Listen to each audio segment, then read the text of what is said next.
here from Girls Gone Happy. I hope that this finds you well and that you are safe and healthy. And today we're going to be talking about something a little sensitive. We're going to be talking about friendships, and specifically friendships that are either ending or going through a difficult patch, or that are physically distanced and where there is a feeling of disconnect or shift going on in the friendship, and how we cope with that. So why is that what we're going to be talking about today? Well, I am speaking to you right now from the middle of the pandemic. And I know that there have been so many articles and blogs written about friendships during the pandemic. And I know personally that I've had so many conversations with people in my own life around friendships that are going from being people that you see every single day to now being long distance, really challenging conversations around different people having different rules and safety protocols dealing with the pandemic. So I know that a lot of us are either struggling with friendships ending, friendships changing, or just being physically distanced from people that we love. And so today I wanted to take a little bit of time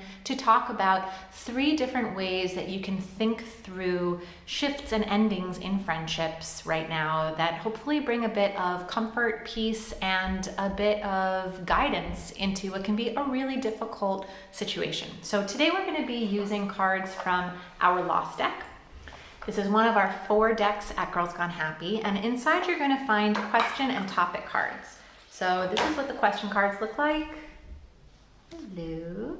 And that's what we're going to be using today. I picked 3 that I think are really helpful for thinking through these shifts and changes in friendships, and sometimes endings in friendships too. All right, so I picked 3 cards for us to talk through today. The first one that we're going to begin with is release. Let me read it to you.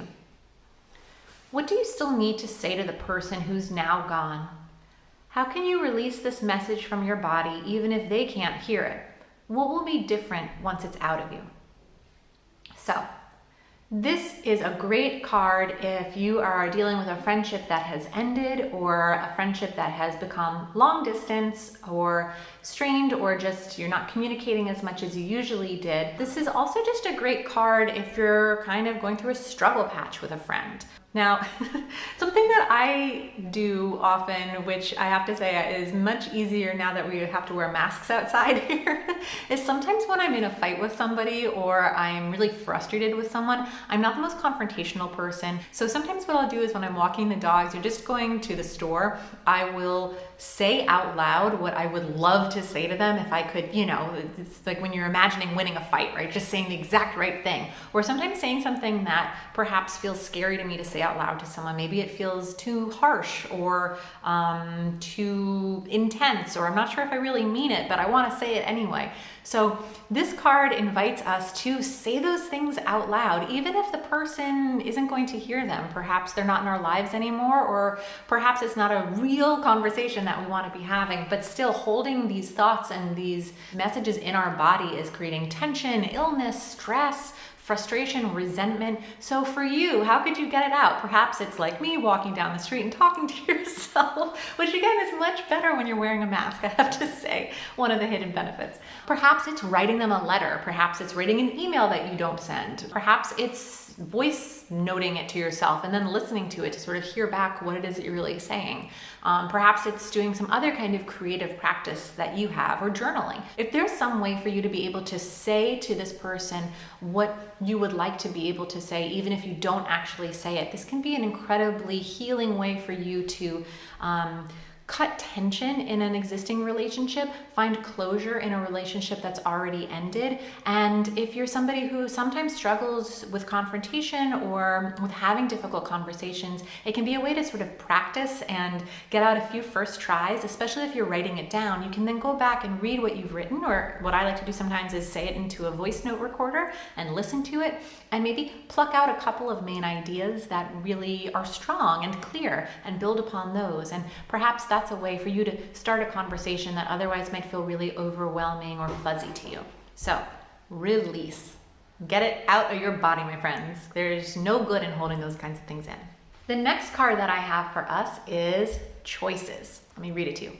What do you no longer have time or space for in this new season of your life? Who do you need to tell? What changes do you need to make? And how do your thoughts and actions need to shift into this new set of priorities. So I will share that personally over the last week, I have been having some come to the light moments with a couple of relationships, both personal and professional in my life, where I realized that my investment in the relationship was much greater than the other person's, and my assessment of the relationship was totally off, like all in my imagination, not in reality. And so it's really been a difficult thing to reckon with, but the good part of it is that I've come out the other side thinking about, okay, what do I actually want from my relationships? What won't I accept anymore in relationships? What are red flags that I ignored because I had this fantasy in my head of how I wanted this friendship or relationship to be, that I'm not going to do anymore? What are behaviors that I'm not going to tolerate anymore? I think somebody might call this boundaries. Not my personal strong suit, but really, really, really important. And so this card, Choices, is inviting us to think about what you no longer have time or space for, and who you need to let know, and what changes need to be made to be able to protect and bring to life your new set of priorities. So I think this is a really powerful card. It doesn't, again, have to be when a friendship is ending, but it could be when we're sort of having a rough patch in a friendship, or maybe even just a time of transition. And that's a moment for us to take something that can feel uncomfortable or scary or disorienting or a little lonely, and instead think about it as a moment where we can connect with ourselves and say, okay, how have I maybe changed recently? And how have my needs changed? How have my boundaries changed? How has what I accept and don't accept changed? Who am I right now, and what am I asking my friendships to give me? And where are they falling short, and where are they hitting the mark? So again, asking yourself what you do and don't have time or space for in this new season of your life. I feel like this is a really positive spin on what can otherwise feel like a kind of gloomy moment in a friendship that is either strained, long distance, or ending. Last card that I have for you is Freedom. Okay. Freedom. How does this loss make you more free? What feelings come up for you if you think of it in this way? What do you want to do with this freedom? How will you relate to these feelings? So I think that this is one of the most challenging cards in the Lost deck, and I also think it's one of the most important cards. This is where it's a moment to be really honest with yourself, even when it's difficult, because sometimes no matter how hard a loss is, no matter how much we might not want a situation or relationship to end, there's often some freedom and space that comes from the ending of one chapter and the beginning of another. And again, it might not be something that you created or wanted, but often there is a way to see the freedom that has been created in the wake of change. So I'll give an example from my own life. This past week, the pod that we had, the pandemic pod, these were our closest friends we saw every single day. They were also our neighbors. We spent so much time together every holiday. They slept over here. Our kids were together all the time. They were the only people that we socialized with, basically.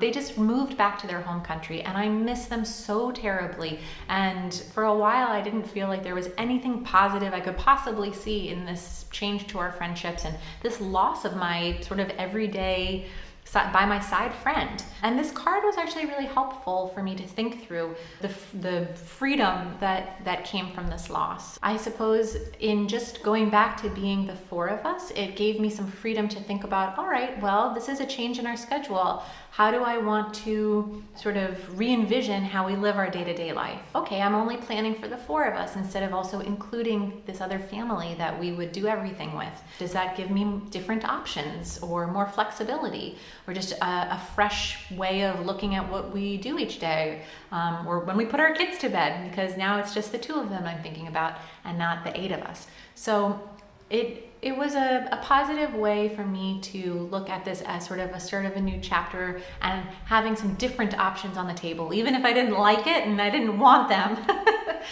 This was a really, really helpful way for me to reframe the situation with a big change to a friendship that I hold so dearly.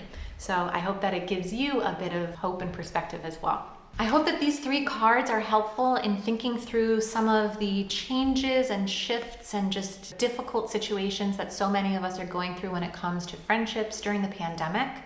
If you like these 3, definitely come over and check out our blog post that's linked below to read about these and all of the other cards that I picked on this topic for navigating big changes in friendships, endings of friendships, and just transitions and new chapters in friendships, which can be really, really hard, but also give us amazing opportunities to see our own lives and our own selves with fresh eyes. I hope that you have a great rest of your week. Thanks for joining me, friends, and drop a comment below to let me know which of these 3 cards resonates with you the most. I would love to hear it, okay? Oh, and don't forget to subscribe. We've put up a new video pretty much every single week, and we'd love to have you as part of the community. Bye, for real.